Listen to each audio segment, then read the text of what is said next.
कापडी पिशवी वाटपातून पर्यावरण संवर्धनाचा संदेश. आनंदी बचत गटातर्फे 200 कापडी पिशव्यांचे वितरण. अंधांच्या रोजगार केंद्रातून पिशव्या तयार करून रोजगारालाही चालना.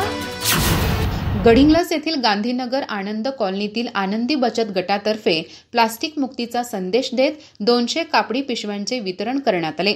विशेष म्हणजे या पिशव्या कचेरी रोडवरील अंधांच्या रोजगार केंद्रातून तयार करून घेतल्या असून या माध्यमातून अंधांना रोजगाराची संधी मिळावी. गडिंग्लज शहरातील नागरिक मंच या व्हॉट्सअप ग्रुपवर प्लास्टिक मुक्तीविषयी चर्चेतून हा उपक्रम राबवण्याचा निर्णय घेण्यात आला. अंधांना आर्थिक आधार मिळावा यासाठी कचेरी रोडवरील रोजगार केंद्रातून पिशव्यांची खरेदी करण्यात आली.